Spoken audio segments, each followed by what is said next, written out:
अस्सलाम वालेकुम नाज़रीन, एक महकती और चहकती सुबह के साथ मैं हूं आपका मेज़बान हन्नान बुखारी। नाज़रीन, दुआ करते हैं कि आज की सुबह आपके लिए ढेरों खुशियां लेके आप ही की चौखट पे आपका इंतजार कर रही हो। इसी दुआ के साथ आज के प्रोग्राम को जनाब आगे बढ़ाते हैं। शहर फैसलाबाद की मौसम की सबसे पहले गुफ्तगू करेंगे। मौसम में दर्जा हरारत जो है वो दिन ब दिन बढ़ता चला जा रहा है। यूं महसूस हो रहा है कि गर्मियों की आमद है, लेकिन अभी भी ये तस्वुर किया जा रहा है कि जाते जाते सर्दी अपना जोर एक बार दिखा के जाएगी अगर बारिशें होती हैं तो, क्योंकि गुज़िश्ता दिनों में अनएक्सपेक्टेडली जो है वो धुंध भी पड़ना शुरू हो गई थी, लेकिन अभी तक महकमा मौसमियात के मुताबिक ऐसे कोई चांसेस मौजूद नहीं है। मौसम सर्द और खुश्क रहेगा आइंदा 24 घंटों के लिए। आज महकमा मौसमियात के मुताबिक ज़्यादा से ज़्यादा दर्जा रात 30 डिग्री सेंटीग्रेड, जबकि कम से कम जो है 13 डिग्री सेंटीग्रेड रहने का इम्कान है। हवा में नमी का तनासिब 57%, जबकि हवा जो है वो 1 नॉट की रफ्तार से चलती रहेगी। अब देखना यह है कि आने वाले 24 घंटों के बाद दोबारा से कोई मौसम खुशगवार मजीद होता है, बारिश के चांसेस होते हैं शहर फैसलाबाद में या नहीं। अभी तो कड़कती धूप जो है उसने अपनी आगोश में शहर फैसलाबाद को लिया है और चमचमाती धूप के अंदर गर्मा गर्म चाय की चुस्कियां जो है मौसम के मजे को दुबाला कर रहे हैं। आगे बढ़ते हैं जनाब। जैसा कि रोजाना की बुनियाद पे हम आपको कहते हैं कि आपके अंदर कोई भी टैलेंट मौजूद है तो अपने आर्टिस्ट को अंदर मत छुपाए रखें, दुनिया के सामने लाएं। उससे बहुत सारे लोग मुस्तफीद भी हो सकते हैं, बहुत सारे को मोटिवेशन भी मिल सकती है अगर आपके अंदर कोई टैलेंट है उसे देखते हुए। और आप उस टैलेंट की 30 सेकंड की वीडियो बना के हमें उस नंबर पर व्हाट्सएप कर सकते हैं जो कि आपकी स्क्रीन के ऊपर दिया जाता है। यही नहीं बल्कि आपकी सेलिब्रेशंस के अंदर भी हम शामिल हो सकते हैं। आपकी बर्थडे सेलिब्रेशन हो तो उसकी भी 30 सेकंड की वीडियो बना के आप हमें व्हाट्सएप कर सकते हैं उस नंबर पे जो कि आपकी स्क्रीन के ऊपर दिया जाता है। तो जनाब आज हमें नौमान है जिन्होंने अपने बर्थडे सेलिब्रेशन की वीडियो भेजी है, आइए आपको दिखाते हैं। नौमान, आपको बहुत बहुत सालगिरह मुबारक हो। डिजाइनर भी हैं नौमान, तो हम दुआ करते हैं कि अल्लाह ताला आने वाली जिंदगी के अंदर आपका रोशन मुस्तकबिल दे आपको और सेहत तंदुरुस्ती भी दे। तो इसी के साथ आगे बढ़ते हैं जनाब। ये तो सालगिरह की सेलिब्रेशन दिखा दी, अब हम आपको एक हमारी शहरी हैं रमीम, उन्होंने भी हमें अपनी टैलेंट की वीडियो भेजी है, वो भी आपको दिखाते हैं। आइए आपको लिए चलते हैं। जैसे कि नाज़रीन आप देख भी रहे हैं, यहाँ पे बड़ी ही खूबसूरत अंदाज में पेंटिंग और स्केचिंग जो है वो की जाती है। रमीम ने आप देख सकते हैं कि एक साइड पे फोटो लगाई गई है वो ओरिजिनल शख्स की, और उसके साथ स्केच जो तैयार किया गया है रमीम की तरफ से, और बड़े खूबसूरत अंदाज में और बड़ी ही महारत के साथ अपने जहन में जो स्केच होता है उसको पेंसिल के जरिए सफ़े पे उतारने की महारत इनके अंदर मौजूद है और बड़ी ज़बरदस्त तरीके से उसको कर भी रही हैं अपने शौक को पूरा। और हम दुआ करते हैं कि रामीम आप इस शौक को आगे लेके चलें, कलर्स की तरफ भी आए। स्केचिंग तो बहुत अच्छी आर्ट है, ये भी बुरी नहीं है, और बड़ी महारत होनी चाहिए इसके लिए। इसके साथ साथ स्केचिंग के साथ साथ आप पेंटिंग की तरफ भी आएंगी तो ज़बरदस्ती पेंटिंग बनाएं, आप उनकी एग्जीबिशन लगाएं, और हम जिस तरह का टैलेंट मुझे देखने को मिला है आप में, तो जल्द अज जल्द आप पॉपुलर भी हो जाएंगी। तो आगे बढ़ते हैं जनाब। सोशल मीडिया सेंसेशन आजकल बड़ी हुई है पार्टी गर्ल, और उसकी वीडियो के ऊपर बहुत सारी सेलिब्रिटीज हैं जो कि वीडियो बना रही हैं, डांस कर रही हैं, हल्ला गुल्ला कर रही हैं। तो टॉप ट्रेंड पे इस वक्त जा रहा है जो दाना नीर की तरफ से वीडियो बनाई गई थी कि ये हमारी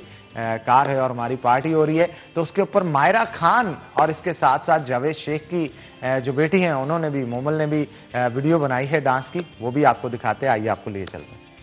जनाब देखा आपने कि वीडियो किस तरह से वायरल हो रही है और लोग इसे बड़ा पसंद कर रहे हैं। इवन दाना नीर जो है पेशावर जल्मी ने उसे हायर भी किया है और बड़ी ज़बरदस्त तरीके से सेंसेशन अपनी लेके आगे जर्नी को उन्होंने स्टार्ट किया है। इवन उनका कहना था गुज़िश्ता दिन कि 1 मिलियन फॉलोअर्स उनका जो है वो पूरे हो चुके हैं इंस्टाग्राम पे। इससे पहले चंद दिन पहले अभी इनके फॉलोअर्स जो है वो 146 के यानी 146,000 जो इनके फॉलोअर्स थे, लेकिन जैसे ही सोशल मीडिया सेंसेशन बनी उसके बाद फॉलोअर्स यूं से बढ़े और 1 मिलियन के करीब पहुंच गए। और इनका कहना था कि अनएक्सपेक्टेडली ये फॉलोअर्स चंद दिनों के अंदर बढ़े हैं और इनकी तरक्की का सफ़र जो है वो जारी सारी है। हम दुआ करते हैं कि अल्लाह ताला ने किसी को अगर इज्जत दी है तो वो उसे इसी तरह लेके आगे चलता रहे। तो आगे बढ़ते हैं जनाब। अली सदपारा जो हैं वो पिछले दिनों क्योंकि केटू के पहाड़ में सर्दियों के दौरान उसे सर करने की कोशिश में लापता हो गए थे, तो उनके इस दुनिया से जाने की तस्दीक भी उनके बेटे की तरफ से कर दी गई थी, जिसके बाद स्कर्दू के अंदर ख़ास तौर पे सड़कों के ऊपर जो दिए जला के उनकी याद को ताज़ा किया गया। जैसा कि आप देख भी सकते हैं अपनी स्क्रीन के ऊपर बड़े खूबसूरत मनाजर हैं स्कर्दू के, और स्कर्दू के अंदर दिए जला के शम्मे रोशन करके जो है वो अली सदपारा की याद में शम्मे रोशन की गई और उस कौम के हीरो को सलाम भी कौम की तरफ से पेश किया गया।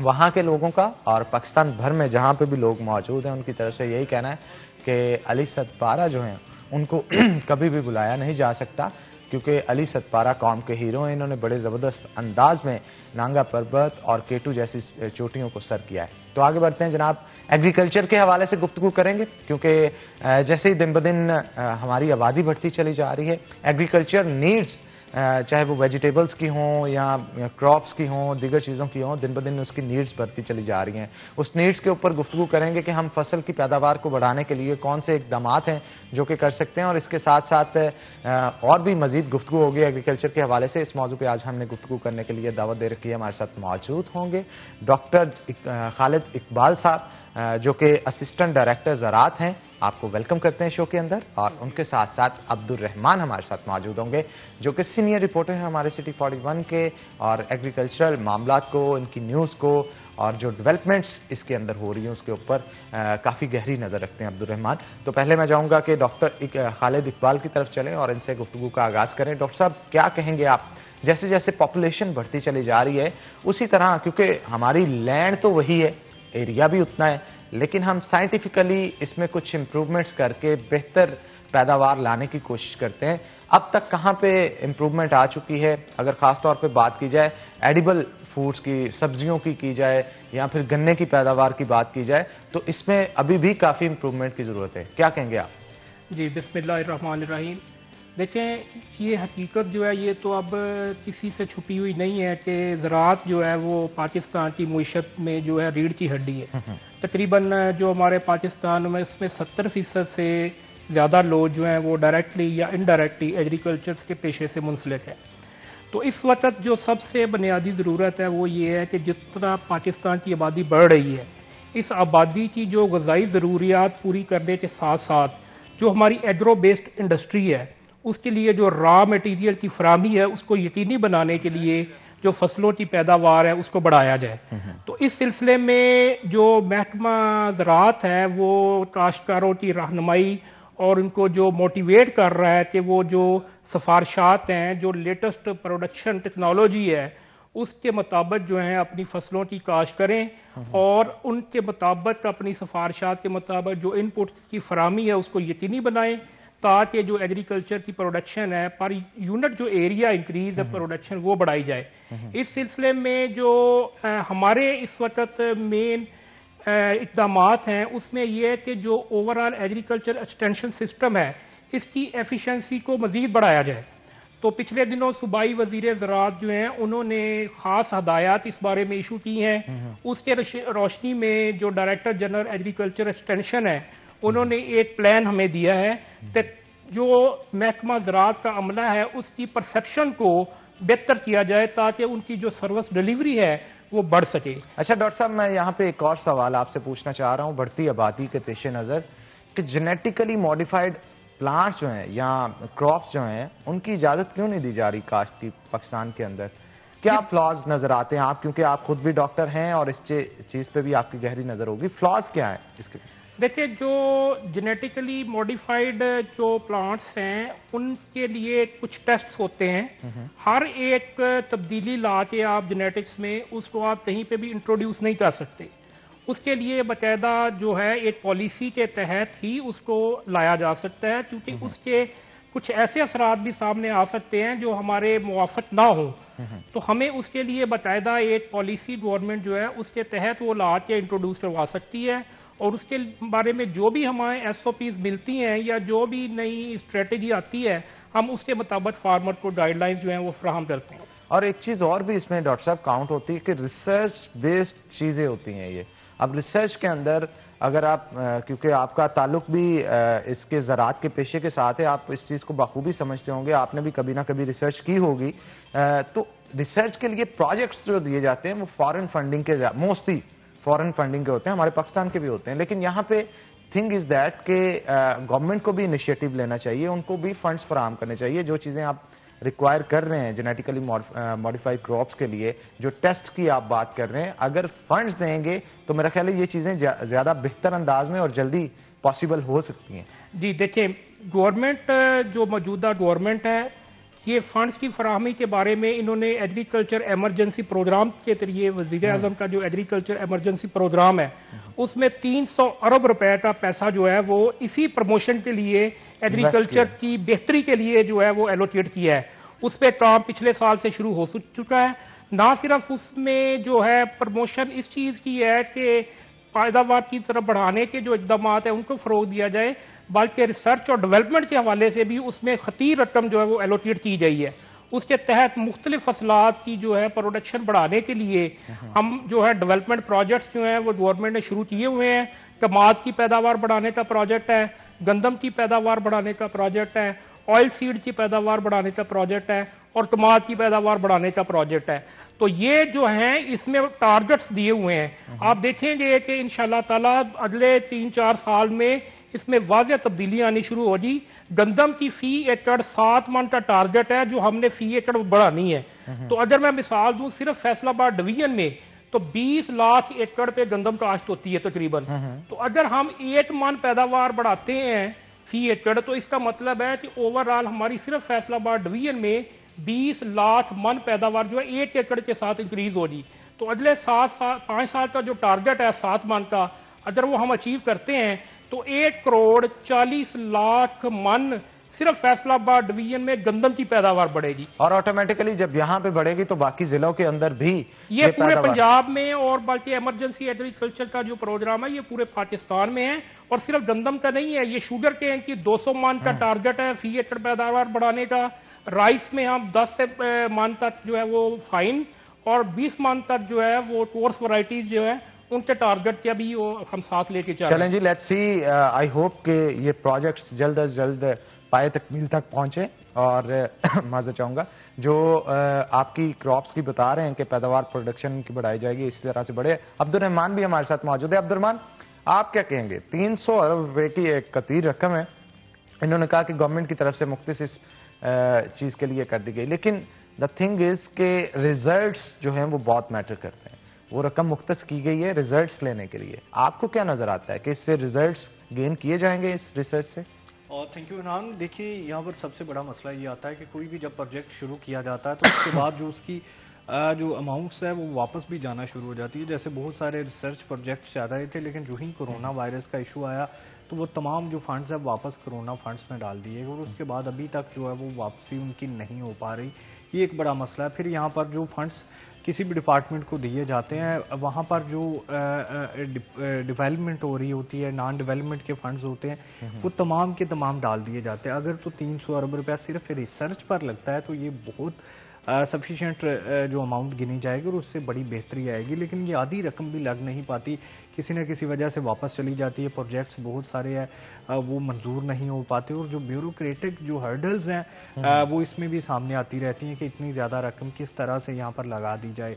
इससे अल्टीमेटली इमारतें बन जाती हैं, तनख्वाहें बढ़ जाती हैं, दूसरे फंड्स में चली जाती है। जो प्योर रिसर्च है वो बहुत कम हो पाती है और यही हमारा सबसे बड़ा अलमिया है कि यहाँ पर जो साइंटिस्ट बैठे हुए हैं, ज़राई साइंटिस्ट, उनको जो 17 स्केल के बाद प्रमोशन मिलती है उसे 17.25 स्केल कहते हैं, 18.5 स्केल कहते हैं। उन्हें प्रॉपर जो एक वे है प्रमोशन का वो नहीं मिलता उन्हें। इस देखें जो हमारे जोहरी साइंसदान या दूसरे साइंसदान कहलाते हैं उनके लिए अलहदा से हमने मराहत दी होती हैं ताकि वो सारा खुद छोड़ छाड़ के रिसर्च करें और आगे लेके जाएं। और उसकी वजह से हमें नज़र आता है कि हम बहुत सारे शोबों में आगे भी गए हैं।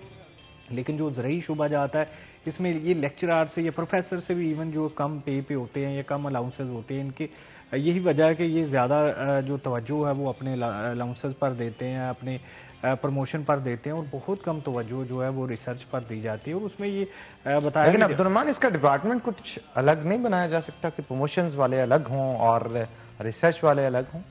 देखिए ये आपकी बात बड़ी वजह है कि होना तो ये चाहिए कि जो टीचर्स है वो अलग होने चाहिए, एडमिनिस्ट्रेटर अलग होने चाहिए और जो रिसर्चर्स है ये अलग होने चाहिए। लेकिन बदकिस्मती से हमारे तमाम चीज़ें मिक्स हो गई हैं। जो अच्छा रिसर्चर है वो अच्छा टीचर भी होना चाहिए और वो अच्छा एडमिनिस्ट्रेटर भी होना चाहिए। बिल्कुल, आप ठीक कह रहे हैं। इस पे मजीद भी अब्दुर्रहमान आपसे बात करेंगे। माजर चाहूंगा आपकी बात काट रहा हूं क्योंकि ब्रेक का वक्त हो गया। तो नाज़रीन एक ब्रेक लेंगे, ब्रेक के बाद दोबारा हाजिर होते हैं। कहीं मत जाइएगा, हमारे साथ रहिएगा।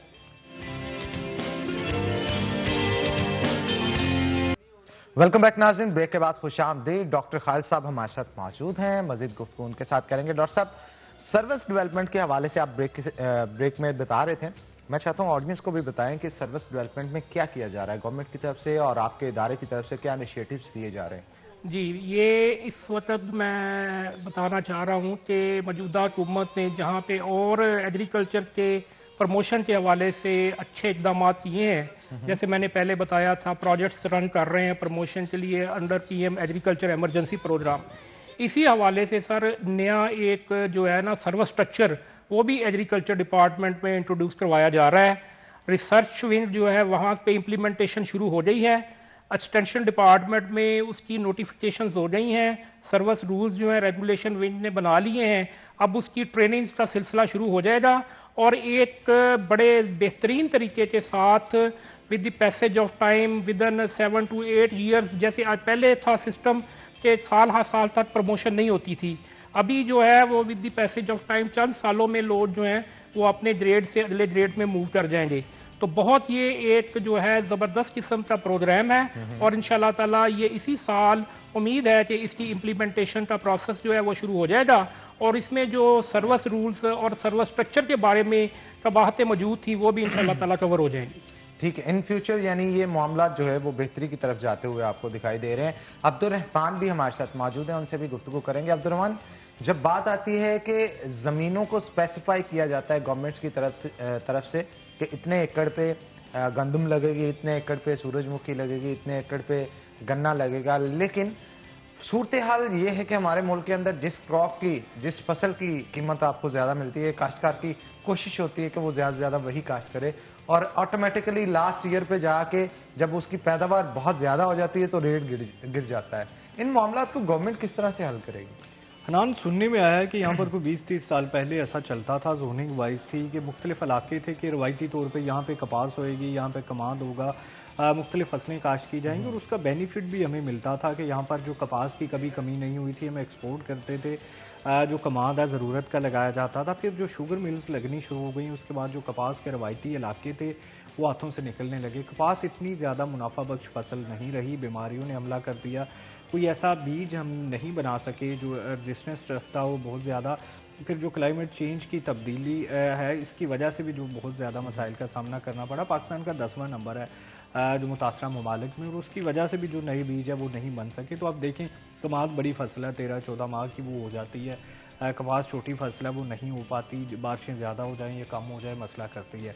उसकी वजह से ये हुआ है कि अब जो कपास है हमें कोई $3 अरब पे की जो काटन है वो बाहर से इंपोर्ट करना पड़ रही है और जो हमारी एक्सपोर्ट बढ़ी थी वो समझ लें कि जो डेफिसिट है वहीं का वहीं साल बाद खड़ा होगा।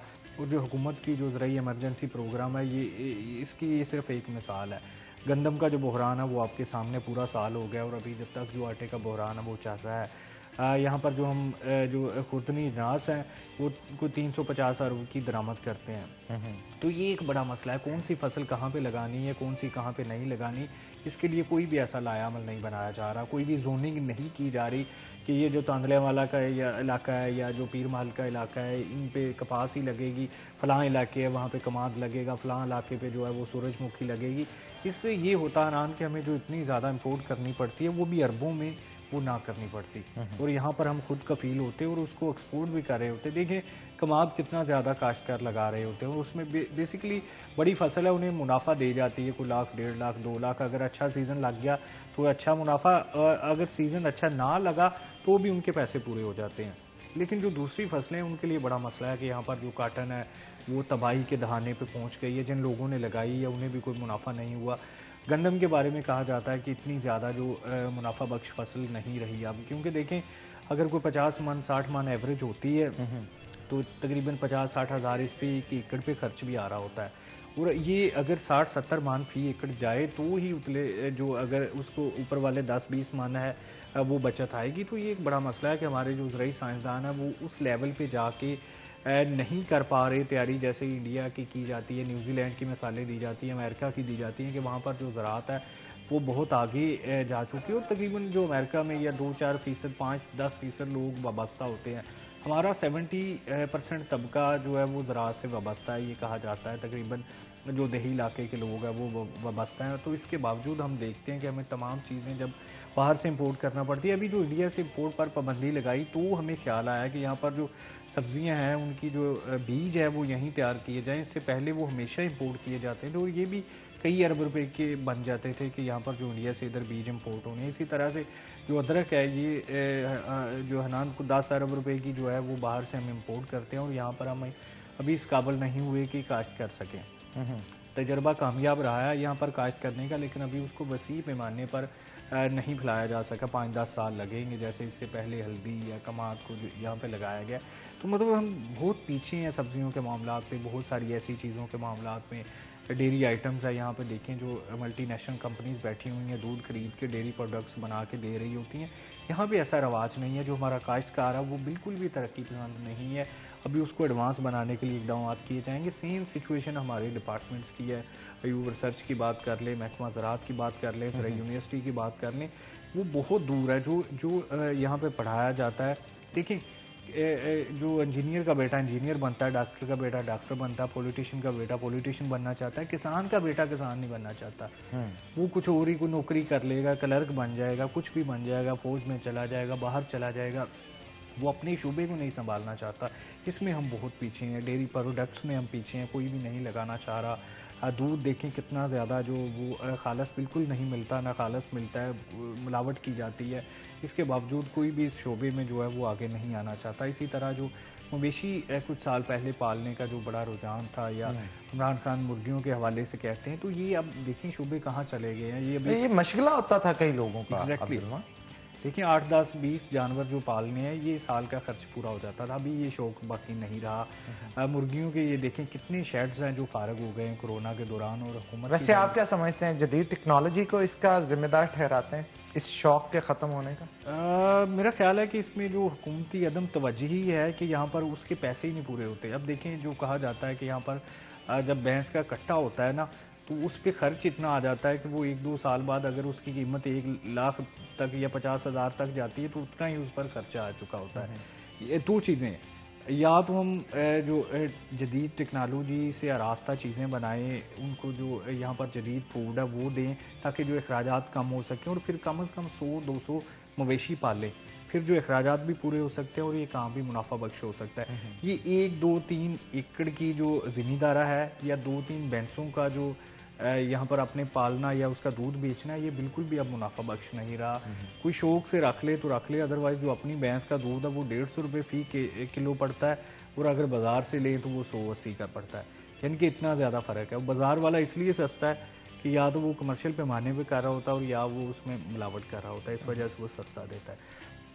तो ये जब तक इनिशिएटिव गवर्नमेंट की जानब से ले कि कुछ ऐसे लोग जो तरक्की पसंद काश्तकार हैं 100-100 एकड़ 200 एकड़ ठेके पे लेके काश्त करते हैं, जब तक उन्हें सहूलियत नहीं दी जाएंगी, और जो मवेशी पाल हजरात है जो 1000-2000 भैंस वगैरह या कट्टे पालते हैं और उसको एक्सपोर्ट भी करते हैं या यहीं पर यूज़ करते हैं, जब तक उन्हें इनिशिएटिव नहीं दिए जाएंगे तब तक ये तमाम चीज़ें जो है वो ख्याली रहेंगी, किताबों में रहेंगी।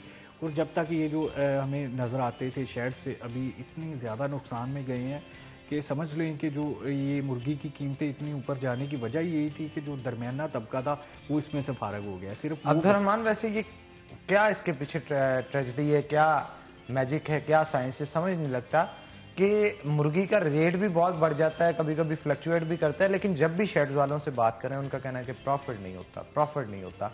अगर प्रॉफिट नहीं होता, काम तो फिर भी चल रहा है।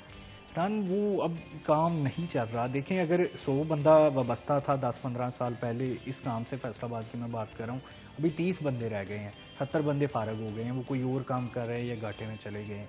अगर काम चल रहा हो तो लोग बढ़े हैं इसमें। वो जो 30-35 लोग बचे हैं अब वो हैं ज़्यादा बड़े सरमायाकार। उनको अगर एक बार नुकसान होता है तो दूसरी बार वो कम जो है वो वहाँ पे बचे चूज़े रखते हैं, नतीजतन वो कीमतें महंगी हो जाती है। अब देखें कोरोना की वजह से मुर्गी का एक टाइम पे रेट जो है वो 100-125 था। अब पीछे से जो चूज़ा वो 80 रुपये का दे रहे थे, तो मुझे पता है बैठा था प्रोग्राम करने शेड में, तो वो मिन्नतें कर रहे थे, ये जो रिक्शे पे लेके नहीं जाते होते उनकी मिन्नतें कर रहे थे कि हमारा भी ले जाए, अदरवाइज 2-4 दिन ज़्यादा रह जाता है तो उनका जो मुनाफा है वो और ज़्यादा ज़ाया हो जाता है। बहुत सारे लोगों ने छोटे जो चूज़े हैं वो ज़ाया कर दिए थे कि अभी बहुत महंगा बिक्री नहीं है। फिर जब 70 के करीब बंदे फारग हुए हैं मार्केट से, जो बाकी रहे हैं फिर उन्होंने अपने पैसे पूरे किए बढ़ा के। तो ये जो छोटा जो तबका था, वो दरमियाना तबका था, वो फारग हुआ है, उनका काम मुतासर हुआ है। बड़े लोग तो चल ही रहे हैं, वो तो घाटा भी बर्दाश्त कर लेते हैं, जैसा कि टेक्सटाइल में या पावर लूम्स में हुआ था कि हुकूमती पॉलिसीज़ की वजह से जो छोटी पावर लूम्स थी वो बिक गई थी, टोल के लोगों ने बेच दी, जो बड़ा था वो बाकी रहा, और अभी जो ऑर्डर्स हैं वो इसी वजह से जो बड़े वाले हैं वो फ़ायदे में रहे हैं। छोटा जो तबका है किसी भी शोबे का, चाहे वो लाइफ स्टॉक का है, चाहे वो डेयरी फार्म्स का, चाहे वो काश्तकार है, उनके लिए कुछ ऐसे इंसेंटिव्स होने चाहिए, उनके लिए कुछ ऐसी लोनिंग होनी चाहिए कि जो बगैर रजिस्ट्रेशन के या बड़ी शराइत के बगैर उन्हें मिल जाए। ये कोरोना में भी नहीं मिली, बड़े लोगों ने फ़ायदा उठाया है। हुकूमत की जानब से या बैंकों की जानब से इतनी ज़्यादा कंडीशंस होती हैं कि वो पूरी करना एक आम बंदा, जिसे हम कहते हैं कि वो ज़मींदार झटका बंदा है, उसके लिए वो पूरी करना मुमकिन नहीं है। उसके जो यहाँ पर आप देखें, कोई भी काश्तकार है, अगर उसने 8-10 मजदूर रखे हैं तो उनके कोई भी कोई रजिस्ट्रेशन तो नहीं होगी ना, या कोई बंदा शेड पे काम कर रहा है उसकी भी कोई रजिस्ट्रेशन नहीं है, क्योंकि ये शेड की रजिस्ट्रेशन ही नहीं है। ये तब होती है अगर हम एक्सपोर्ट कर रहे होते। ये मुशर्रफ दौर में कुछ एक्सपोर्ट के मुआहदे भी हुए थे और बाहर भी बेच रहे थे, अभी भी जाता है लेकिन अभी स्मगल होके जाता है। लेकिन ये इसकी बड़ी मार्केट मौजूद है ब्रायलर की, मशरक़ वस्ता में, सऊदी अरब में, इंडिया बेच रहा है। तो हमारे यहाँ पे ये मसला है कि इंडिया में कुछ कारोबार है, उनके अगर कोई नुकसान में जाते हैं तो हुकूमत ताउन करती है। यहाँ पे ऐसा कुछ देखने में नहीं आता। चलें, आप ठीक कह रहे हैं। हम उम्मीद करते हैं कि आने वाले दिनों में गवर्नमेंट इस चीज़ को सीरियसली लेके इस बिज़नेस को आगे बढ़ाने के लिए कोई ना कोई इक़दाम लेगी। तो इस मौजू पे मज़ीद गुफ्तगू करेंगे, लेकिन एक छोटी सी ब्रेक के बाद। तो नाज़रीन, एक ब्रेक लेंगे, ब्रेक के बाद दोबारा हाजिर होते हैं। कहीं मत जाइएगा, हमारे साथ रहिएगा।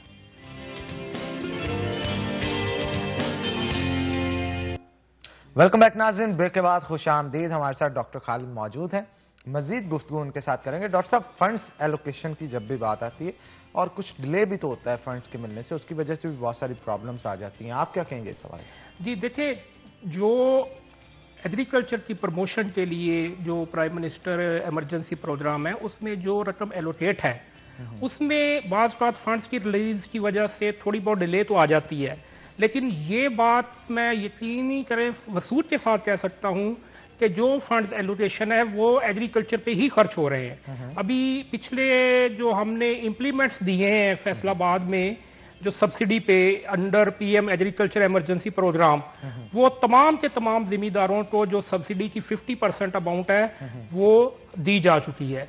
इसी तरह दूसरे जो सब्सिडी स्कीम्स हैं उनमें भी थोड़ी बहुत बात फंड्स की रिलीज की वजह से ताखीर हो जाती है, लेकिन वो सारे के सारे फंड्स जो हैं वो एग्रीकल्चर पे ही खर्च हो रहे हैं, रिसर्च एंड डेवलपमेंट पे खर्च हो रहे हैं। अवेयरनेस जो है और डिमॉन्स्ट्रेशन प्लाट्स जो हम लगा रहे हैं या इम्प्लीमेंट्स दे रहे हैं सब्सिडी पे, वो तमाम के तमाम उन्हीं फंड्स के साथ ही ये प्रोग्राम चल रहे हैं। अच्छा, मुझे ये भी बताएं कि आने वाले दिनों में इस चीज़ पे भी इम्प्लीमेंट हो पाएगा कि जो एरियाज डिफाइन किए जाते हैं कि इस एरिया में काश्तकारी जो है वो गंदम की होगी या कपास की होगी, गवर्नमेंट के इदारे इस चीज़ के ऊपर फोकस करते हुए नजर नहीं आ रहे और ना ही कहीं पे इम्प्लीमेंटेशन होती दिखाई दे रही है। आप क्या कहेंगे? अगर किसान कपास लगाना शुरू होता है तो कपास ही के पीछे ही चल पड़ते हैं, अगर गन्ना लगाना शुरू होता है तो गन्ना लगाना शुरू कर देते हैं, तो फिर वेजिटेबल्स और गंदम को उस तरह से इंपॉर्टेंस नहीं मिल पाती। इसके हवाले से गवर्नमेंट को कोई स्ट्रेटजी तो बनानी चाहिए ना? जी बिल्कुल, ये देखें, जो भी मुल्क की जरूरियात हैं उसके पेश नजर ही सारी स्ट्रेटेजी बनाई जाती है। इम्प्लीमेंटेशन की तरफ मैं आता हूँ। देखिए, जैसे अब कॉटन की बात पहले कर रहे थे अब्दुर्रहमान साहब, डेफिनेटली उसमें डिक्लाइन एरिया में आया है, लेकिन एडिशनल सेक्रेटरी जो हमारे टास्क फोर्स के हैं उनकी सरबराही में गवर्नमेंट ने एक कमेटी बनाई है पिछले साल, हमारे डायरेक्टर एग्रीकल्चर उसके मेंबर हैं, वो मिल के बैठ के एक कॉटन का एक रिवाइवल प्लान जो है वो फाइनलाइज उन्होंने तकरीबन कर लिया है। उसकी इम्प्लीमेंटेशन के बाद आप देखेंगे कि इंशाल्लाह ताला जो कॉटन का एरिया है जो कम हो गया था मुख्तलिफ वजूहात की बुनियाद पर, उसमें क्लाइमेटिक चेंजेस हैं, कोई पेस्ट इस तरह के हैं, कोई जो लेटेस्ट वैरायटीज हैं इम्प्रूव्ड, उनकी जो इस वक्त पाइपलाइन में है वो भी इंशाल्लाह ताला आ जाएंगी। और आप देखेंगे कि इंशाल्लाह ताला आने वाले वक्त में जो कॉटन का एरिया है वो हम रिवाइव कर लेंगे, क्योंकि ये एक हकीकत है, इससे कोई इनकार नहीं कर सकता कि जिस तरह हमारी मुईशत में एग्रीकल्चर रीढ़ की हड्डी है, इसी तरह एग्रीकल्चर में कॉटन जो है वो एक बैकबोन है। बिल्कुल आप ठीक कह रहे हैं, लेकिन खालिद साहब यहाँ पे मैं ये पूछना चाहूंगा, पिछले 20 साल में ये हो नहीं सकता कि कमेटीज ना बनी हो या मास्टर प्लान ना इस हवाले से तैयार किया गया हो। 20 साल में कई बार तैयार किया गया होगा, लेकिन इशू आता है कि इंप्लीमेंट नहीं हो पाता। इंप्लीमेंट ना होने में क्या गवर्नमेंट ऑफिसर्स की नाअहली है या फिर गवर्नमेंट की नाअहली है? आप क्या समझते हैं इस हवाले से? नहीं सर, इसमें देखिए मैं आपको बताता हूँ, जहां तक एग्रीकल्चर डिपार्टमेंट का तल्लक है, हमारी पूरी कोशिश है कि जो हम सर्विस डिलीवरी है उसको इस लेवल पे लेके जाएं कि जो हमारी परसेप्शन है वो बेहतर हो सके। अभी रिसेंटली जो सूबाई वजीर ज़राअत की हदायत में जो स्ट्रेटजी डेवलप की गई है, उसमें हमने तमाम जो फील्ड असिस्टेंट है यूनियन काउंसिल लेवल पे और जो मरकज लेवल पे हमारी एग्रीकल्चर ऑफिसर्स हैं, उनको हमने ऑन बोर्ड लिया है। उनके 15 रोज़ा हमने जो ड्यूटी रोस्टर है वो उन हदायत की रोशनी में इशू किए हैं। 16 फरवरी से 28 फरवरी का ड्यूटी रोस्टर इस वक्त इंप्लीमेंटेशन के प्रोसेस में है। हर स्टाफ मेंबर, फील्ड असिस्टेंट है, एग्रीकल्चर ऑफिसर है, उनका डेट वाइज उसमें जो एरिया ऑफ विजिट है, जो जिस विलेज में उसने जाना है वो नोटिफाइड है। वहां पे जो जो एक्टिविटीज परफॉर्म करनी है वो नोटिफाइड है और उसको हम मॉनिटर कर रहे हैं। इसके लिए स्पेशल हमने WhatsApp group union council level पे बनाए हैं, जिसमें फील्ड असिस्टेंट ने ग्रुप बनाया है।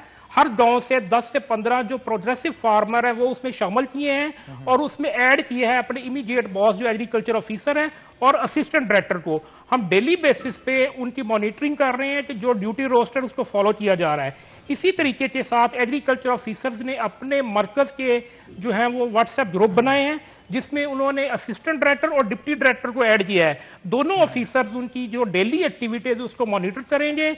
फोर्टनाइटली बेसिस पे हम उसका एक परफॉर्मेंस चार्ट बनाएंगे, उस पर एवेल्युएशन करेंगे कि कौन गुड परफॉर्मर है, कौन पुअर परफॉर्मर है, और जो पुअर परफॉर्मर होगा उसकी जो कानूनी है उसके खिलाफ चाराजोई की जाएगी। चाराजोई की जाएगी और हम उम्मीद करते हैं कि आने वाले दिनों में मामला जो है मजीद बेहतर हो सकते हैं। तो बहुत शुक्रिया डॉक्टर साहब आज के शो में आने के लिए। अब्दुल रहमान आपका भी बहुत शुक्रिया। वेलकम बैक नाज़रीन, ब्रेक के बाद खुशामदीद जनाब। आए आज एक बहुत ही मजेदार चीज के हवाले से गुफ्तगू करेंगे। मेरी मुराद है मोइज गुड़ से। मोइज गुड़ के हवाले में मैं आपको बताता हूं कि इसे खालिस गन्ने के रस के साथ तैयार किया जाता है, जो कि जुबान पे रखते ही घुल जाता है और लज्जत का एहसास दिलाता है। यही नहीं बल्कि ये बच्चे और बड़े दोनों की पसंद है। और जब घर के अंदर सब इकट्ठे मिल बैठ के जो बैठे हों और गुफ्तगू कोई भी हो रही हो, चाहे वो नाश्ते का सुबह का टेबल हो या शाम की चाय की बैठक हो, तमाम की तमाम जो है वो मोइज गुड़ को इस्तेमाल करते हुए नजर आते हैं, क्योंकि इसकी लज्जत जो है वो बहुत ही जबरदस्त है। और इसका कॉम्बिनेशन जहां कहवे के साथ बहुत जबरदस्त बनता है, चाय में तो ये चाय के जायके को चार चांद लगा देता है, सोने पे सुहागा हो जाता है। और हर घर में जो है वो मोइज गुड़ लोग पसंद करते हैं, क्योंकि मीठे की बजाय अगर गुड़ का इस्तेमाल किया जाता है तो उससे लज्जत दुबाला हो जाती है। यही नहीं बल्कि बहुत सारे लोगों की ये भी तो ख्वाहिश होती है ना कि रात के औकात में जब वो खाना खाते हैं, खाने के बाद कुछ ना कुछ मीठा खाने को मन करे, मंचिंग करने को हल्के फुल्के मन करे, तो मीठे के लिए उनका बेहतरीन इंतखाब जो होता है वो मोइज गुड़ ही होता है। और इसके अलावा इसके और भी बहुत सारे फायदे हैं, उन फायदों के हवाले से भी बताऊंगा। लेकिन मेरे घर की तरह बहुत सारे घरों में गुड़ वाले चावल भी तैयार किए जाते हैं, तो मेरा तो सबसे पहले इंतखाब अगर कोई होता है तो मैं आपको दिखाऊं कि वो मोइज गुड़ होता है। तो जनाब हमारी कोशिश होती है कि घर के अंदर जब गुड़ वाले चावल बनाए जाएं तो मोइज गुड़ से बनाए जाए, क्योंकि ये खालस जो गन्ने का रस है उससे तैयार किया जाता है और इससे बनने वाले चावलों की लज्जत अपने मुंह आप बोलती है। और यही नहीं बल्कि इसके साथ साथ इसके बहुत सारे फायदे भी हैं। अब फायदे आपको बताऊंगा जनाब, क्योंकि जहां पे लोग टेस्ट कॉन्शियस होते हैं वहां पे जरा हेल्थ कॉन्शियस भी होते हैं। तो हेल्थ कॉन्शियस लोगों के लिए मैं बताता चलूं कि अगर आपको नजला जुकाम है तो उसके लिए भी ये मुफीद है। यही नहीं आपकी इम्यूनिटी को बूस्ट करता है। आजकल इम्यूनिटी के हवाले से बहुत सारे रूमर्स पाए जाते हैं कि इसको बूस्ट किस तरह से करना चाहिए, ये चीज इस्तेमाल करें, वो चीज इस्तेमाल करें। तो आप अगर मोइज गुड़ यूज करते हैं तो इससे आपकी इम्यूनिटी भी बूस्ट होगी। यही नहीं आपकी बॉडी को एनर्जी देता है। बॉडी के अंदर अगर थकावट मौजूद है तो उसे दूर करने के लिए भी मोइज गुड़ का इस्तेमाल किया जा सकता है। डाइजेशन को भी इंप्रूव किया जा सकता है मोइज गुड़ के साथ। और आज खास तौर पे हम मोइज गुड़ वाली चाय जो है वो तैयार करेंगे, अपनी ऑडियंस को दिखाएंगे कि अपने घर के अंदर जनाब अगर चाय आपने बनानी है मोइज गुड़ की तो वो किस तरह से बनाई जा सकती है। क्योंकि हम तो शो कर रहे हैं और शो के अंदर चाय की चुस्कियां शो के मजे को दुबाला कर रही हैं। और जो ऑडियंस हमें इस वक्त देख रही है तो उनसे भी मैं दरख्वास्त करूंगा कि अगर आप किचन के अंदर जाके मोइज गुड़ की चाय बनाएंगे तो उससे आपका शो देखने का मजा भी दुबाला हमारी तरह हो जाएगा। तो जनाब जैसा कि आप देख रहे हैं कि दूध को पोर किया जाएगा सॉस पैन में, और जैसे ही पोर करेंगे इसे कुछ देर के लिए हम गर्म होने के लिए छोड़ देंगे। तो जैसे ही दूध जो है वो गर्म होगा, इसके अंदर पत्ती भी ऐड की जाएगी, और पत्ती ऐड करने के बाद इसे काढ़ा जाएगा, जिसे कहते हैं ना कि चूल्हे के ऊपर पकाया जाएगा अच्छे से। जैसे ही बॉयल हो जाएगा, बॉयल होने के बाद हम इसका रंग के लिए पत्ती डालेंगे, रंग अच्छे से बन जाएगा। बनने के बाद हम सबसे टेस्टी चीज लास्ट पे इसमें ऐड करेंगे, और जो चाय की लज्जत है उसे दुबाला कर देगा मॉइस्ट गुड़। और आज खास तौर पे मैं चाय क्यों बना रहा हूं किचन में, ये भी एक सवाल है जनाब कि आज खाना क्यों नहीं तैयार किया जा रहा, क्योंकि आज जो गेस्ट हमारे पास मौजूद है ना, उनके साथ जिस तरह की गुफ्तगू रहेगी, जिस तरह की महफिल सजेगी, उसके लिए चाय का बनना ही जरूरी था। और इसलिए खास तौर पे आज हम जो है वो अपने स्टूडियो के अंदर चाय बना रहे हैं। तो जनाब इसके लिए आपने खुला दूध लेना है, लेकिन कोशिश करें कि खालिश दूध लें, क्योंकि खालिश दूध होगा उसके साथ मोइज गुड़ का जो कॉम्बिनेशन बनेगा वो इंतहाई जबरदस्त बनेगा। चाय लेंगे आप, चाय की पत्तियां, और वो इसमें कुछ डिप करेंगे, लेकिन उससे पहले हम वेट करेंगे कुछ देर कि दूध जो है वो बॉयल हो जाए। तो जितनी देर दूध बॉयल होता है उतनी देर हम गुफ्तगू थोड़ी सी और कर लेंगे कि हमारे पास, जैसा कि हम रोजाना की बुनियाद पे आपको कहते हैं कि टैलेंट अपना कोई ना कोई हमें भेजते रहें, उसकी वीडियो बनाएं, वीडियो बना के हमें व्हाट्सएप करें, ताकि हम आपका टैलेंट, आपका अंदर का फनकार टीवी पे दिखा सकें। तो आज हमें आमना है जिन्होंने अपने टैलेंट की वीडियो भेजी, आइए आपको दिखाते हैं। 17 साल मोहम्मद शहीर को कोई नहीं जानता था जब उसने फिजिक्स में एक रिसर्च आर्टिकल लिखकर पूरी मगरबी दुनिया को वर्ताए हैरत में डाल दिया, और उसे अब भी कोई नहीं जानता। लाहौर की जारा नईम ने एसीसी में पूरी दुनिया में टॉप किया, मगर उसे बहुत ही कम लोग जानते हैं। लेकिन उस दोशीजा को आधा पाकिस्तान जानता है जिसने पारी हो रही है कह के पूरी दुनिया में शोहरत कमा ली। शिकवा नहीं कर रही, कौम की तरजीहात बता रही हैं। जनाब देखा आपने, आमना जो है उनको होस्टिंग का बहुत शौक है, बड़े जबरदस्त अंदाज में उन्होंने जो ब्रीफिंग्स हैं उनके पास जो भी मवाद था उसकी दी। तो हम उम्मीद करते हैं कि आमना आप इसी तरह प्रैक्टिस जारी रखें और अपनी वीडियोस बनाती रहें। आप जनाब अगर आपको कहीं पे प्लेटफॉर्म नहीं मिलता तो आप ये भी कर सकते हैं, सोशल मीडिया का आजकल दौर है, अपनी वीडियोस बना के अपलोड करते रहें। वो भी अगर वायरल हो जाती हैं तो कोई ना कोई आपको जहां प्लेटफॉर्म मिलेगा वहां पे अर्निंग का जरिया अगर आपने इसको बनाना है तो यूट्यूब चैनल भी बना सकती हैं, और बहुत सारे काम हैं जो कि और भी किए जा सकते हैं। लेकिन अपने हाथ को रोकिएगा ना, कंटेंट जो भी बनाते हैं उसकी वीडियो बना के अपलोड करते रहें, कहीं ना कहीं कोई ना कोई जुगाड़ लाजमी लगेगा। तो आगे बढ़ते हैं जनाब, पार्टी गर्ल, क्योंकि आपको पता है सोशल मीडिया की सेंसेशन बन चुकी है और हर जगह हमारी पार्टी हो रही है, चल रही है। तो आपको पार्टी गर्ल के ऊपर जो सॉन्ग बनाया गया है उसके ऊपर दाना नील का क्या रिएक्शन था, आइए आपको। जैसा कि जनाब देखा कि पार्टी गर्ल काफी खुश हैं क्योंकि सोशल मीडिया सेंसेशन बन चुके हैं, और उनको इस चीज की भी खुशी है कि लोग इस वीडियो को बड़ा पसंद कर रहे हैं। शाहिद कपूर ने भी इसके ऊपर वीडियो बनाई, दीपिका पादुकोण ने अपनी दीवा मैगजीन के ऊपर जो है वो पिक्चर्स पोस्ट करने के बाद भी इस चीज को ट्वीट किया।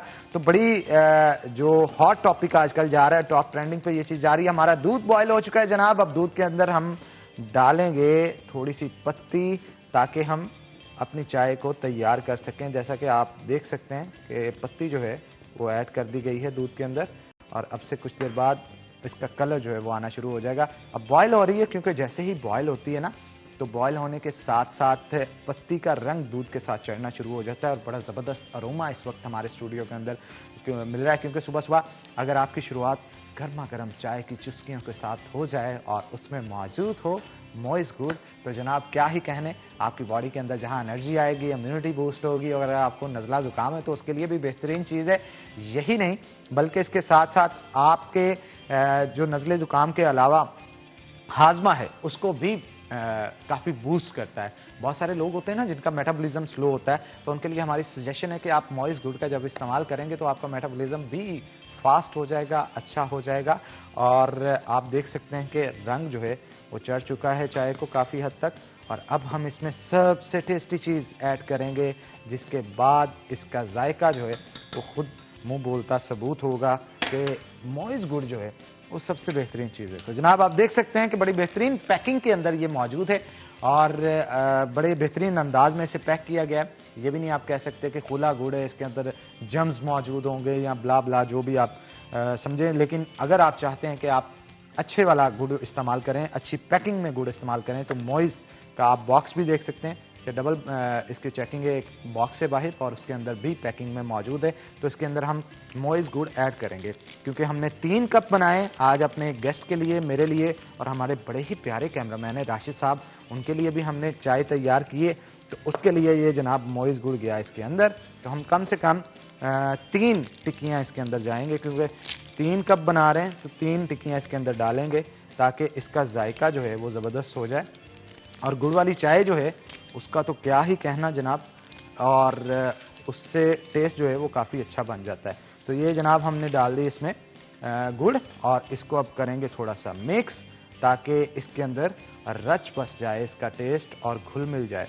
और जैसा कि आप देख रहे हैं गुड़ जो है वो कुछ ही देर में इसके अंदर घुल मिल जाएगा और खालिस गन्ने के रस से इसे तैयार किया जाता है। और गन्ने के रस से तैयार करदा गुड़ जो है अगर वो खालिस हो तो आपके चाय की लज़्ज़त को दोबारा लगा। और अब जैसे ही मैंने इसके अंदर ये ऐड किया है तो इसकी हल्की हल्की भीनी भीनी खुशबू जो है हमारे स्टूडियो के अंदर फैलनी शुरू हो गई है। तो जनाब ये इसके अंदर खुल चुका है। अब हम कप्स तैयार मैं करूँगा और कप्स रेडी करने के बाद इसमें डाला जाएगा चाय को और चाय को ऐड किया जाएगा इसमें। जैसे कि आप देख सकते हैं कि ये कप्स रख दिया हमने यहाँ पे और अब इसके अंदर चाय को डाला जाएगा। और ये देख सकते हैं आप जनाब कि बड़ी ज़बरदस्त चाय जो है वो तैयार हो चुकी है। इसे पोर करेंगे हम और बड़ी स्ट्रॉन्ग किस्म की चाय जनाब आज मैंने तैयार की है क्योंकि इसके बाद सारा दिन हमारी भाग दौड़ लगनी होती है, बहुत सारे काम करने होते हैं। तो मेरी कोशिश है कि एक स्ट्रॉन्ग चाय बनाया जाए जिससे आपकी बॉडी को एनर्जी भी मिले और आप ज़रा एक्टिव भी हों। और जो आज मेरे साथ आर्टिस्ट मौजूद होंगे वो भी किसी तारुफ के मोहताज नहीं। तो आर्टिस्ट भी हमेशा जो मोस्टली चाय जो है वो ज़रा स्ट्रॉन्ग ही पसंद करते हैं। जहाँ पे हमारी दौड़ लगनी होती है वहाँ पे कैमरामैन की भी लगनी होती है। तो कैमरामैन के लिए भी मैंने आज चाय तैयार की है, वो ज़रा स्ट्रॉन्ग चाय ही बनाई है। और इसका अरोमा जो है वो पूरे स्टूडियो में इस वक्त आ रहा है, बड़ा ज़बरदस्त बना है। और मेरी माँ को इस वक्त फ़ख्र हो रहा होगा कि मेरा बेटा चाय बना रहा है और अच्छी चाय बना रहा है क्योंकि हर बंदा शेफ़ नहीं होता। तो मुझे चाय बनानी आ गई है। सिटी एट 10 के सेट ने मुझे बहुत कुछ सिखाया है, उनमें से एक चीज़ ये चाय भी है क्योंकि चाय मैंने यहाँ के सेट पे बनानी शेफ़ से सीखी है और बड़े ज़बरदस्त अंदाज में इसे तैयार किया गया है आज।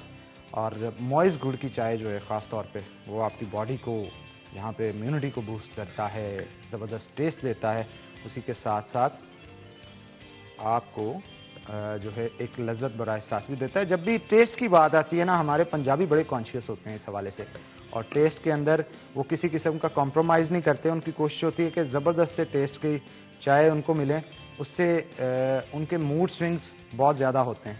तो जनाब ये चाय होगी तैयार, इसे हम करेंगे अब ट्रे में पोर रखेंगे और सर्व करेंगे। तो जनाब सबसे पहले तो मैं क्योंकि अपने गेस्ट की तरफ जाने से पहले राशिद साहब मेरे पास करीब हैं, हमारे बड़े प्यारे कैमरामैन हैं, तो मैं चाहता हूं राशिद साहब बड़ी मेहनत करते हैं आप जनाब, ये आपके लिए आज चाय बनाइए। बहुत शुक्रिया। और ये लें।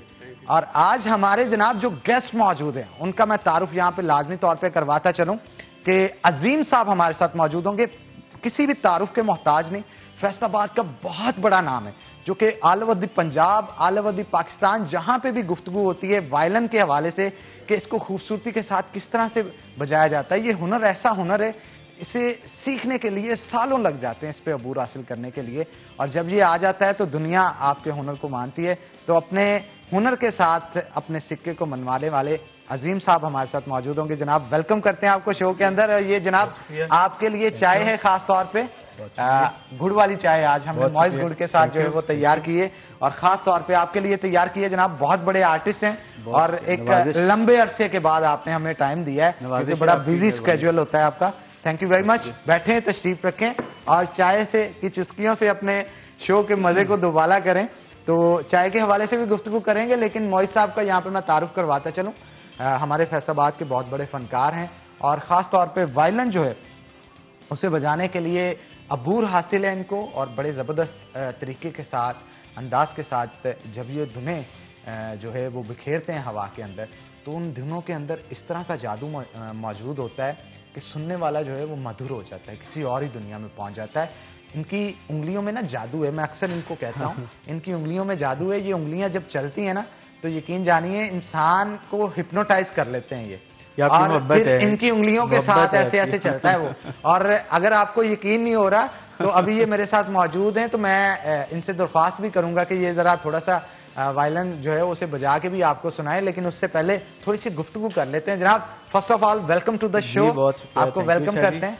और यहाँ पे एक और चीज, तारुफ तो इनका इतना बड़ा है कि जितनी देर मर्जी करवाता रहूं चलता रहेगा। जहाँ पे बहुत अच्छे वायलिन बजाते हैं, इसके साथ साथ आर्टिस्ट होने के साथ साथ एक बड़े ऑफिसर भी हैं एक टेक्सटाइल के अंदर और क्रिएटिव डिपार्टमेंट के अंदर वहां पे मौजूद हैं। जितने भी डिजाइनर्स डिजाइन्स बनाते हैं उनको लीड कर रहे होते हैं, हेड कर रहे होते हैं, और बड़े जबरदस्त अंदाज में अब तक हजारों डिजाइन्स बना चुके हैं प्रिंटिंग के अंदर। तो एक बहुत बड़ी क्रिएशन है इनकी, और जहां पे भी बड़ी टेक्सटाइल के अंदर आप जाएं वहां पे अच्छी पोस्ट के ऊपर कोई ना कोई जो बैठा होगा वो कहीं ना कहीं इनका शागिर्द जरूर मौजूद होगा। तो ये एक और बड़ी अचीवमेंट है जनाब आपके लिए कि आप जहां इतने बड़े आर्टिस्ट हैं वहां पे क्रिएटिव डिपार्टमेंट के अंदर इतना सर्व कर रहे हैं हमारे मुल्क को, कौम को। टेक्सटाइल इंडस्ट्री के अंदर भी आपका एक बड़ा नाम है। तो वेलकम करता हूं वंस अगेन आपको शो के अंदर। अजीम साहब, ये सारी अल्लाह पाक की कर्म नवाजियां होती हैं, तो बंदा तो कुछ भी नहीं होता, ये अल्लाह पाक की इनायत है, उसकी मेहरबानी है कि मालिक ने इज्जत दी है। अच्छा अजीम साहब, चाय का और आर्टिस्ट का बड़ा गहरा ताल्लुक होता है। जी, क्यों नहीं, क्यों आप क्या कहेंगे इस हवाले? चाय बहुत आला बनी, बहुत अच्छी। मैं तो घर में भी जब चाय का कहता हूँ तो सबसे छोटी बेटी मेरी वो बहुत अच्छी चाय बनाती है। इतनी अच्छी चाय होती है कि बंदा कहता है मैं चाय पीता हूँ। जनाब आज मैंने भी बनाई है, अच्छी। अगर अच्छी ना भी बनी हो तो थोड़ी सी पंजाबी से कहते ना हाथ थोला रखना। नहीं, अच्छी बनाई, हाँ, बहुत अच्छी। और खास तौर पे मॉइस गुड़ वाली चाय बहुत पसंद करते हैं ना आर्टिस्ट, जरा गले में रवानी आती है उसके साथ, और जो खराश होती है जी, वैसे भी सेहत के लिए बहुत अच्छी, सेहत के लिए बहुत अच्छी होती है। मजीद गुफ्तगू आपके साथ अजीम साहब करेंगे और आपके हाथों का जादू भी देखेंगे, लेकिन एक छोटी सी ब्रेक के बाद, ब्रेक का वक्त हो गया। तो नाज़रीन एक ब्रेक लेंगे, ब्रेक के बाद दोबारा हाजिर होते हैं। कहीं मत जाइएगा, हमारे साथ रहिएगा।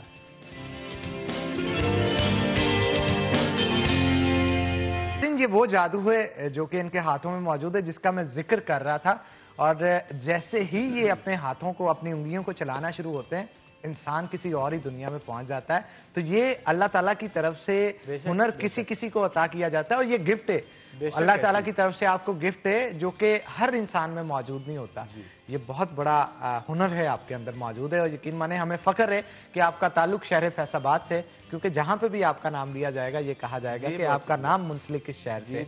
और ये हो ही नहीं सकता कि उस्ताद नुसरत की धरती से कोई शख्स हो और उसे सुरों की पहचान ना हो। आप क्या कहेंगे इस हवाले से? ऐसे ही है, बिल्कुल ऐसे ही है। बल्कि वो राहत भाई जो हैं वो छोटे भाई के क्लास फेलो हैं, तो एक दो बार उनके साथ भी मैं चनाब क्लब में परफॉर्म किया मैंने, पुरानी बात है। तो बल्कि नुसरत साहब के, राहत भाई के सॉन्ग मुझे बड़े अच्छे लगते हैं, तो मैं बजाता भी हूँ, अक्सर बजाता हूँ। चलें जी, राहत के साथ अभी कुछ दिन पहले मेरी गुफ्तगू हो रही थी राहत भाई के साथ, तो उन्होंने चंद दिनों तक शायद वो फैसलाबाद के अंदर आए, तो लाजमी तौर पे उनके साथ एक मुलाकात रखेंगे। जी बिल्कुल, मुझे भी बुलाइएगा जरूर। बड़ा जबरदस्त एक माहौल जो है। अच्छा मुझे ये बताएं कि आपके ये सीखा कब से, आपने कितनी देर में ये सीखा? कहा जाता है कि वायलिन को खास तौर पे सीखने के लिए सालों दरकार। जी बिल्कुल ऐसे ही है। मैं तो बहुत छोटा था जब मैंने वायलिन बजानी शुरू की है, बल्कि बेबी वायलिन था मेरे पास। अच्छा। तो हाथ भी बाजू भी छोटे छोटे थे, तो तब मैं बजाने लग गया था, फुल वायलिन बजाया। तो फिर फैसलाबाद में जरी यूनिवर्सिटी लेबॉरेटरी स्कूल में मैं पढ़ा हूँ, तो वहाँ पे मैंने अपने स्कूल को बड़े पाकिस्तान लेवल पे ट्रॉफीज, प्राइज, बहुत सारे फेस्टिवल हमने जीते हैं। अच्छा। तो जनरल जिया साहब के दौर में फैसलाबाद में वो जावेद कुरैशी साहब होते थे, यूनिवर्सिटी में वीसी अख्तर रसूल के वालिद साहब, बिल्कुल बिल्कुल, चौधरी गुलाम रसूल साहब, वो मुझे बड़ा पसंद करते थे, बड़ा अप्रिशिएट करते थे। तो फिर 84 में मैं टेक्सटाइल में चला गया। अच्छा, वैसे ये स्विच अचानक से इस तरफ से उस तरफ, ये क्या चक्कर? वो ये था कि मेरे वालिद, अल्लाह पाक उनको जन्नत नसीब करे, आमीन आमीन। तो मैं तो यही कहूँगा कि वालिद होने के हिसाब से नहीं मैं कह रहा, मतलब जैसे मेरे वालिद थे, अल्लाह सबके ऐसे वालिद हों। वो यही कहते थे कि बेटा आपको वायलिन मौसीकी जो है वो पूरी आपको ट्रांसफर कर दी है। तो लेकिन ये पाकिस्तान है, इसको प्रोफेशनल ना करना, क्योंकि यहाँ पे जितने भी आर्टिस्ट होते हैं, कोई भी आर्ट के शोबे जितने भी हैं, पाकिस्तान में कदर नहीं है। तो ज़्यादा से ज़्यादा ये होगा, तुम इतनी अच्छी वायलिन बजाते हो, बजा लोगे तो लोग कहेंगे जी कि अजीम जी आपके लिए वायलिन बना था, आपके पे ख़त्म हो गया है। तो इससे आगे कुछ भी नहीं है। वैसे ये अजीम साहब हमारे मुआशरे की तल्ख हकीकत है, आर्टिस्टों को उनका वो मुकाम यहाँ पे नहीं दिया जाता ऐसी है जो उनका होना चाहिए। बेशक। अगर इसके बरक्स, मैं नाम नहीं लेना चाहूंगा पड़ोसी मुल्क का, लेकिन इज्जत वहां पे आर्टिस्ट को शायद ज्यादा क्यों दी नहीं, जाती है। बेशक बेशक। आप क्या कहेंगे कि एक इंडस्ट्रियलिस्ट को या एक सियासतदान को जो इज्जत दी जाती है, हमारे आर्टिस्ट साहिबान को वैसी इज्जत क्यों नहीं मिल पाती? यही तो वजह, इसीलिए उन्होंने मुझे कहा, कहते कि बेटा आप किसी भी और शोबे में चले जाओ। तो ये मेरी खुशनसीबी थी कि मुझे जो इसके रेलेवेंट शोबा मिला क्रिएशन का। तो हाँ, आर्टिस्ट है ना, फिर आर्टिस्ट तो क्रिएटिव होता है। इसी के सदके से उसको मैंने बड़ी जल्दी पिक किया। रंगों से खेलना वो भी बहुत बड़ी मुसीबत, बहुत बढ़िया आर्ट है वो, पूरी एक मुकम्मल आर्ट है। तो बच्चे मेरे हैं माशाल्लाह, वो बाय बर्थ आर्टिस्ट हैं। माशाल्लाह माशाल्लाह। तो पोर्ट्रेट, लैंडस्केप। मैं वैसे आपसे दरख्वास्त करूंगा, ऑन एयर लाइव दरख्वास्त कर रहा हूं कि आप जब नेक्स्ट टाइम जब भी आएं, बच्चों को लाजमी साथ लाइएगा। हमारी कोशिश होती है कि नया से नया टैलेंट जो है वो स्क्रीन के ऊपर दिखाएं, और अगर उन बच्चों के अंदर टैलेंट मौजूद है, हम चाहते हैं, जैसे अजीम साहब बता रहे थे, इनकी जो बड़ी बेटी हैं लाइव स्केचिंग करती हैं, और लाइव स्केचिंग के जरिए आपके सामने बैठा हुआ जो भी शख्स मौजूद होगा उसकी पिक्चर को ड्रॉ कर देंगे। बेटा भी ऐसे ही बनाता है। माशाल्लाह माशाल्लाह। बेटा भी क्रिएशन में ही गया है, तो छोटे भाई का ब्रांड है, उसकी वो जितनी भी है पब्लिसिटी, मॉडलिंग, फोटोशूट, सारा कुछ वही करते हैं। चलें जी, ब्रेक का वक्त है अजीम साहब, एक ब्रेक लेंगे। ब्रेक के बाद फिर से आपके मौजूद होने का हम एहसास ऑडियंस को दिलाएंगे। तो नाज़रीन, एक छोटी सी ब्रेक लेंगे, ब्रेक के बाद दोबारा हाजिर होते हैं। कहीं मत जाइएगा, हमारे साथ रहिएगा।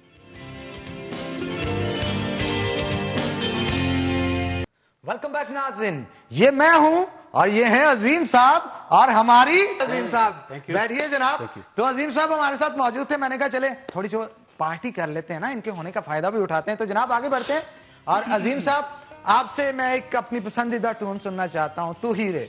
तो मैं चाहता हूं, ऑडियंस बहुत सारे लोगों में ये पॉपुलर भी है, बहुत सारे लोग उसे सुनते भी हैं, तो आपके होने का हम भरपूर फायदा उठाएंगे। थोड़ा सा हो जनाब अजीम साहब, क्या क्या अल्लाह ताला ने हुनर आपको यकीन जानिए दिया है। इस छोटे से इंस्ट्रूमेंट के साथ आप कितने लोगों के एहसासात और जज्बातों को अपने कंट्रोल में कर लेते हैं। यकीन मानिए ये एक बहुत बड़ा काम है, और एक बड़े आर्टिस्ट का कमाल है कि वो अपनी उंगलियों के जरिए। शाहजी, ये बात होती है कि कोई भी शोबा हो, उसमें इंसान के जो अंदर होता है वही बाहर आ रहा होता है ना, उसकी बातों में भी, उसके जो काम कर रहा होता है उसमें भी, गाने में भी, बजाने में भी, चलने फिरने में, सारा कुछ वही बाहर आता है जो उसके अंदर चल रहा होता है। बिल्कुल आपने ठीक कहा, और बहुत शुक्रिया आज अजीम साहब आपका इस शो में आने के लिए। हमारी शो की शान को आपने बढ़ाया अपने शो में आके, और हम उम्मीद करते हैं कि वक्तन फवक्तन अब आपको दावत देते रहेंगे और हमारे शो को चार चांद लगाते रहेगा। तो इसी के साथ नाज़रीन, आज के प्रोग्राम से अपने मेजबान हन्नान बुखारी को दीजिए इजाजत। इंशाल्लाह कल होगी मुलाकात, तब तक के लिए अल्लाह हाफिज। लेकिन जाने से पहले मैं आपको चाहूंगा कि आप, तुम इतना जो मुस्कुरा रहे हो, क्या गम है जिसको छुपा रहे हो, जाते जाते ये जरूर सुनाते जाएं ताकि हमारी ऑडियंस भी महसूस हो सके।